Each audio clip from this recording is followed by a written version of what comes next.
It feels like the summer in the middle of... Muy buenas a todos y bienvenidos a mi canal. Bienvenidos al análisis de una de las propuestas más originales quizá de todo el año, que ha venido de la mano de HBO, como es El Tercer Día o The Third Day. Una serie especial, muy tensa, con una atmósfera totalmente particular, con un uso de los colores, de los planos, de los enfoques, que le da todo, como digo, a la serie un ambiente y una atmósfera totalmente enrarecida que nos hace sentirnos extraños incluso al espectador, y que nos cuenta cómo un hombre acechado por un pasado bastante oscuro termina en una isla en la cual parece que todo el mundo guarda un misterio, parece que hay un extraño culto o rito por detrás que hace que todos los lugareños tengan esa actitud que nos hace no fiarnos del todo de ellos. Y el viaje creo que está dividido en dos partes, es decir, los 3 primeros capítulos abarcan una parte y los otros 3 finales quizá otra parte de la historia, sin entrar en spoilers aún para los que no la hayáis visto. Y creo, como os digo, que aprovecha muy bien sus virtudes. A mí personalmente me ha gustado más la primera etapa, aunque creo que en conjunto la serie funciona muy guay. Como siempre, Jude Law está espectacular. Ya sabía que era buen actor, pero desde que le vi brillar en Young Pope estoy algo enamorado de él, y en esta serie vuelve a abordarlo. Así que nada, sin extenderme más, vamos a entrar ya en materia, vamos a entrar a analizar la serie, esta vez ya con spoilers.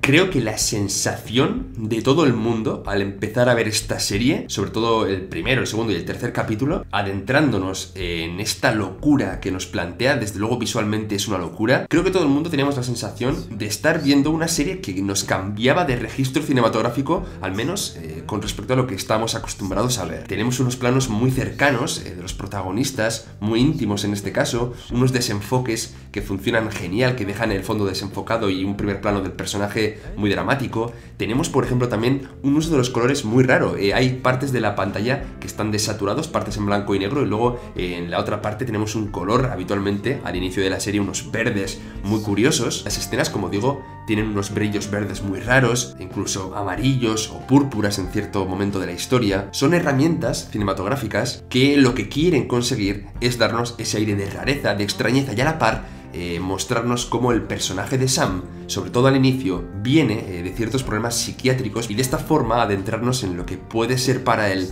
vivir una experiencia tan extraña. Además, cuando se toman la droga, cuando toman el LSD, esto se multiplica y las imágenes realmente se vuelven muy peculiares y muy visualmente satisfactorias, sobre todo, convirtiendo la serie en una experiencia única y también tensa y perturbadora. La historia en sí no es para nada complicada, de hecho se puede resumir de una forma sencilla. Sam y su familia perdieron a un niño porque los chicos de la isla quisieron robárselo para que de esta forma cumpliera su papel como heredero del fundador de la isla de Osi. En esta acción contratan a un hombre rumano, Coltan, al que se le va de las manos y termina matando al chico. Sam vuelve a este río en el que el chico murió, pero por casualidad se encuentra a Epona y se encuentra al que después supuestamente va a ser su hijo. Epona intenta ahorcarse. Como sabéis, dentro de estos cultos había distintas formas de hacer sacrificios, tanto en el agua, quemados, ahorcándose, con lo cual parece que está haciendo un sacrificio de estos de la isla. Sam le salva, la acompaña hasta su hogar y allí descubre todo, incluso que un forense utilizó un cuerpo que no era el de su niño para certificar dicha muerte. De hecho, su niño fue lanzado al mar, tal y como nos enteramos después. Importante, Sam también estaba metido dentro de un rollo de sobornos y tal, con lo cual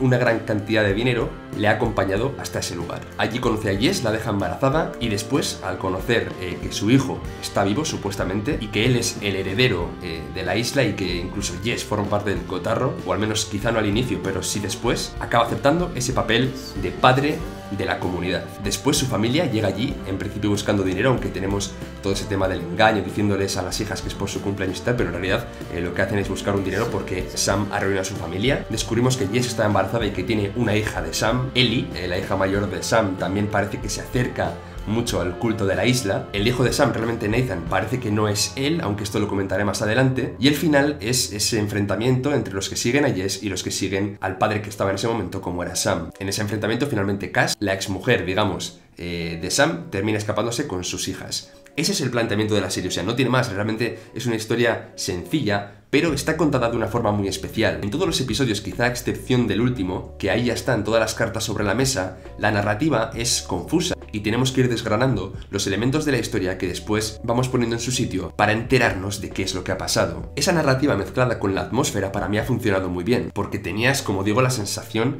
de estar en un viaje psicodélico del cual ibas tomando pequeños apuntes que servían para ir desvelando misterios y a la vez para ir contándonos el pasado de los personajes. Para aderezar este mal rollito que da la serie, después tenemos ese culto religioso basado en un cristianismo extremo o bizarro que parece que les encanta sacrificar gente por un lado para esos dioses del mar y a la vez también abrir en canal animales o incluso personas, pero que termina dando a la serie muchísimo fundamento. El acercamiento a las paranoias del personaje de Sam también es muy acertado porque sabemos que él tiene una especie de trastorno psiquiátrico, paranoico en este caso, y no sabemos en la serie en qué momento estamos viviendo su propia paranoia o estamos viviendo la realidad. Otra de las cosas que para mí ha funcionado, pero que entiendo perfectamente que a la gente que la haya visto se le puede hacer engorrosa o aburrida, es el hecho de cómo extiende los momentos. Es decir, estamos viendo, por ejemplo, al personaje de Sam quitarse unas ataduras de las manos y este momento está totalmente dilatado y lo estamos viendo en su totalidad, completo. Es una forma de dar intensidad a los momentos y es una forma de convertir pequeños detalles en momentos absorbentes, porque obviamente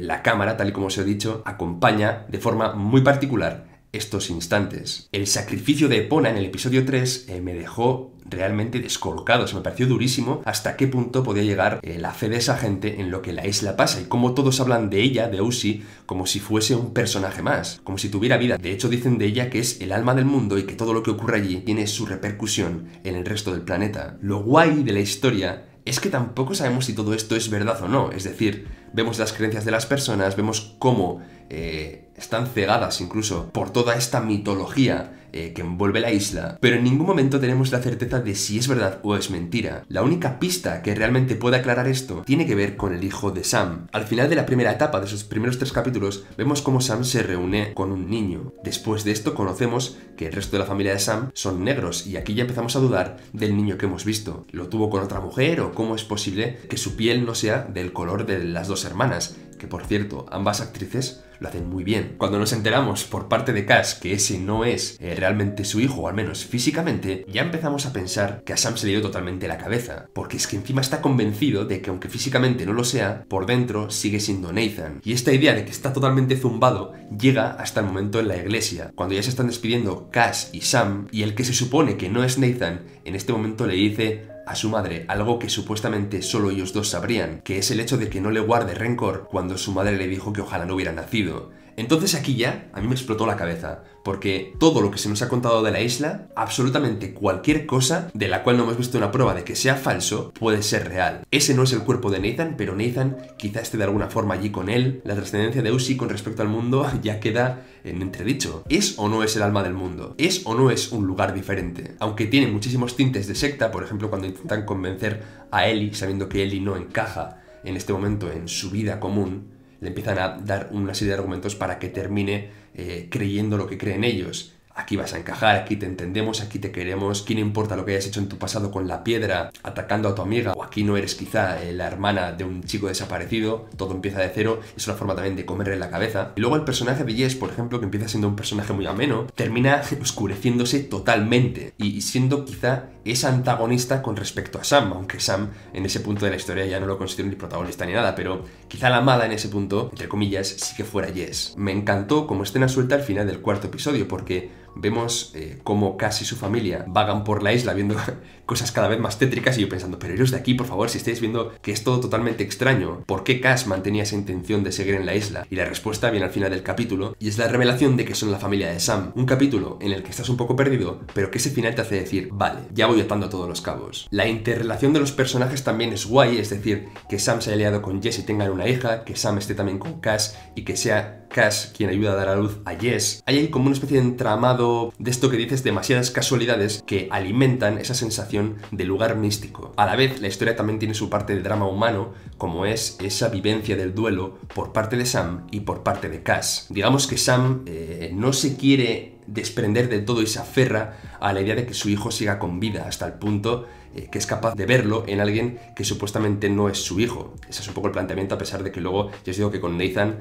hay cosas muy raras. Y luego su madre, por otro lado, está evitando totalmente los sentimientos y sigue adelante, digamos, sin hacerle caso a ese duelo y sin plantarle cara. Uno está totalmente inmerso en él y no puede escapar, y otra, en este caso Cass, no la afronta de la forma que debería. Y la metáfora final puede ser, por un lado, que Sam dé rienda suelta por fin a toda esa ira, enfrentándose a esa gente de la isla. Lo vemos totalmente desatado, como si por fin hubiera aceptado que toda esa rabia formaba parte de la pérdida o de la posible pérdida de su hijo y la tuviera ahí dentro todo el rato. Y luego la parte de Cass tiene que ver mucho con su vida, cómo es capaz de arrastrar en el mar a sus hijas para sacarlas adelante. Es una metáfora casi de su propia vida. Con lo cual, una historia muy curiosa. De hecho, en la segunda parte hay un cambio notable en la fotografía, ya no es tan psicodélica y tan rara con respecto a esos brillos y esos desenfoques. Es una fotografía más serena, desaturada, sí que sigue utilizando los colores de una forma muy inteligente, con esos púrpuras del gorro de Cass o con ciertos elementos, pero ya os digo que es bastante más sobria. Pero en general, tanto la de la primera parte como la de la segunda es muy bonita. Y el resultado es una serie personal, que realmente yo valoro mucho cuando las ideas, tanto a nivel de trama como a nivel de puesta en escena, son originales. No considero The Third Day una serie perfecta, pero sí que considero que juega muy bien con los elementos que tiene. Me interesó muchísimo en su arranque. En el capítulo 4 y 5 me perdí un poquito, perdí quizá un poco el ritmo porque tenía más ganas de seguir a Sam quizá que a su familia, aunque en cuanto retomas un poco el contacto y entiendes que es la misma historia, te reenganchas. Y el final creo que está muy bien. Creo que tenían muchas incógnitas y quedan todas resueltas, a excepción, como digo, de si realmente Ozzy es mágica o no, con esa piedra que te lanzan diciéndote que Nathan sí que puede que esté dentro del cuerpo de ese chico, que en realidad era sangre de Sam, porque era un primo de algún familiar más mayor, pero bueno, en realidad no es él, pero sí que parece que tiene cosas que demuestran que es la misma persona. Eso queda abierto, al igual que queda abierta la metáfora de qué pasará con Nathan y con Sam, que se quedan en la iglesia. Quizá se suiciden, quizá reclamen en la isla su lugar e incluso se enfrenten a Jess. Pero es guay porque esa historia queda en el aire mientras nosotros acompañamos a Cass, a Ellie y a Lou fuera de la isla, que por cierto, Lou, menudo papelón hace la actriz y menudas escenas más tensas que tiene, ¿eh? Me ha gustado mucho ese personaje de la niña pequeña. Para terminar, la simbología cristiana tergiversada me ha recordado incluso ciertos elementos así turbios a True Detective, a la primera temporada. Y nada más, quiero que me contéis qué os ha parecido esta historia, cómo la habéis visto. ¿Os ha parecido sofocante, agobiante, tensa? ¿Qué etapa de la historia os ha gustado más? ¿La parte que es más psicodélica, que es la del principio, o la de después ir descubriendo qué ha pasado realmente con Sam hasta ese final, que el final realmente creo que es apropiado? ¿Creéis que Ozzy realmente era un sitio mágico? Porque esa es la pregunta clave de la historia, que no necesita contestación porque forma parte del misterio de la serie, pero que mola mucho y está muy guay que quede en el aire. Y nada, hasta aquí llegamos. Espero que hayáis disfrutado de la review. Los primeros episodios los vi con mi padre, el pobre estaba atontado con todas las imágenes extrañas que nos estaba mostrando la serie. Aún no la ha terminado, así que espero que le guste el final. Un abrazo y hasta pronto.